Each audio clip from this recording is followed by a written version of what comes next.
आज का जो समय चल रहा है उसमें यह है, देखो आज से 6-7 साल पहले अगर आप पढ़ाई करने आते तो आपको मैं इतना गारंटी के साथ पढ़ा देता कि अगर मैं क्लास में 1000 सवाल कराता ना तो मान के चलो आपके एग्जाम में 70 से 80% सेम आते। आज से 7-8 साल पहले यह जमाना था कॉम्पिटिटिव एग्जाम्स का, सेम क्वेश्चन रिपीट होते थे। आजकल पिछले 6-7 साल में ना पैटर्न बदल गया। अब क्या हो रहा है, एक प्रश्न से 8 प्रकार बन सकते हैं। एक प्रश्न के कंसेप्ट को इतना स्ट्रांग पढ़ लो कि वो कितना भी घुमा फिरा के आपको दे दें, आपसे वो बनना चाहिए। और ये टेक्निक, ऐसा माइंड आपको डेवलप करना पड़ेगा। करेंगे आप लोग मेहनत? देखो मैं आपको और थोड़ा सा उठा के बात समझाता हूं। मैं चाहूं तो पहले दिन आपको बहुत अच्छे अच्छे सपने दिखा सकता हूं, है ना। आप विनर्स इंस्टीट्यूट में आ गए हैं, one of the best institute, और हमने ये रिजल्ट दिए हैं, ऐसा कर दिया वैसा कर दिया, ये फैसिलिटीज मिलेगी और तुम्हारा तो हो ही जाएगा।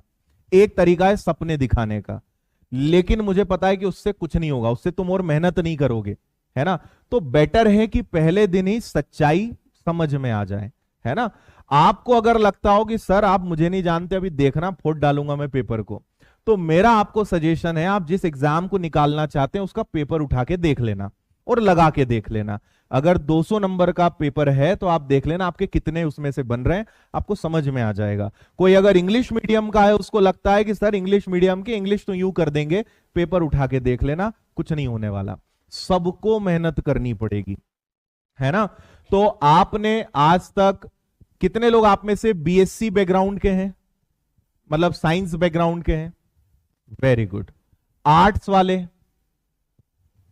Very good. कॉमर्स वाले? Very good. एग्रीकल्चर, इंजीनियर्स और आईआईटीएन तो नहीं है कोई? और भी कुछ एक दो स्ट्रीम हो सकती है। आप देखिए हमारे देश का दुर्भाग्य, सब आज साथ बैठे हैं, सही है। आप 10th के बाद सबने अलग अलग लाइन चुनी, कोई कॉमर्स में गया, कोई साइंस में गया, कोई आर्ट्स में गया, कोई एग्रीकल्चर, कोई कहीं, आज वापस घूम फिर के इकट्ठे हो गए ये। और हम गए किस उद्देश्य से थे? अरे साइंस ले लेंगे, ऐसा हो जाएगा वैसा हो जाएगा, फोड़ डालेंगे। आखिरी में आके फिर वापस पढ़ाई, सब इकट्ठे हो गए। तो कॉम्पिटिटिव एग्जाम्स में आपकी डिग्री, आपके परसेंटेज, आपका कॉलेज कोई कभी नहीं पूछने वाला, है ना। आपने कितना अच्छा कितने अच्छे कॉलेज से आप पढ़े हो, कितने आपने परसेंटेज बनाए, आपने कौन सा सब्जेक्ट लिया, किसी को फर्क नहीं पड़ता, है ना।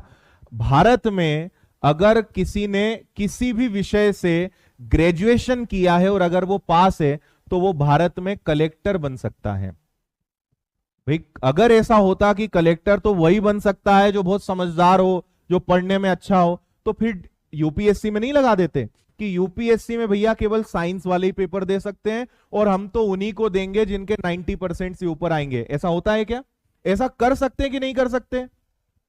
भाई अगर परसेंटेज से ये डिसाइड होता कि ज्यादा परसेंटेज यानी ज्यादा पढ़ने वाला, ज्यादा परसेंटेज यानी उसके अंदर ज्यादा प्रतिभाएं होंगी, तो ऐसा पहले ही कर देते कि भैया एसएससी में वही फॉर्म भरो जिसके 90% से ज्यादा हो। क्या भारत में 90% वाले लोग नहीं मिलेंगे? लाखों मिलेंगे, तब भी कंपटीशन रहेगा। लेकिन मतलब एसएससी हो, बैंक हो, यूपीएससी हो, कुछ भी हो, केवल सिंपल सी रिक्वायरमेंट है कि आपका ग्रेजुएशन होना चाहिए, या 12th वाला एग्जाम है तो 12th होना चाहिए, 10th वाला है तो 10th होना चाहिए, और पास होना चाहिए। कोई परसेंटेज नहीं, किसी भी विषय से आपने करा हो। समझ में आया? तो सब अब एक जैसे हो गए, सब एक जगह पे आ गए, सबको मेहनत करनी है। मैथ्स आपने स्कूल कॉलेज में जिस तरीके से पढ़ा है वो यहां कुछ काम नहीं आना है, क्योंकि यहां पे आपको ट्रिकी और लॉजिकल मैथ्स करना है ना। रीजनिंग विषय आपने पहले कभी पढ़ा नहीं है स्कूल में, वो एक नया विषय रहेगा। इंग्लिश खूब पढ़ी है लेकिन फिर भी नहीं आती है ना, तो वो भी एक प्रकार से जीरो है। फिर इसके बाद आपका जीएस, यानी हर विषय पर ही आपको दोबारा से काम करना पड़ेगा। कुल मिला के मेहनत आपको बहुत करनी पड़ेगी। और एक चीज ध्यान रखें कि केवल दुनिया इतनी ही नहीं है ना। आप अभी भंवरकुआ पे ही घूमोगे फिरोगे तो आपको इतने मतलब शाम के समय भंवरकुआ पे स्थिति होती कि सिर ही सिर दिखते हैं, इतनी भीड़ होती है। और ये केवल इंदौर के एक क्षेत्र की स्थिति है, तो आप सोचिए पूरे मध्य प्रदेश में और पूरे भारत में लाखों करोड़ों लोग जो हैं वो फॉर्म भरते हैं, मेहनत करते हैं। है ना। तो आप कभी ये ना सोचें कि हम अगर मेहनत कर रहे हैं और बाकी तो मेहनत कर नहीं रहा है तो मैं क्यों पढ़ूं, है ना। आपके कॉम्पिटिटर्स आपको दिख नहीं रहे हैं, लेकिन लाखों की संख्या में लोग हैं जो दिन रात मेहनत कर रहे हैं और आपकी टक्कर उन लोगों के साथ है।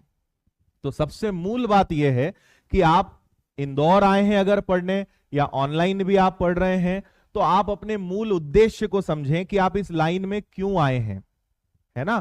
कॉम्पिटिटिव एग्जाम्स की आपने तैयारी शुरू क्यों करी है, वो उद्देश्य हमेशा याद रखिए।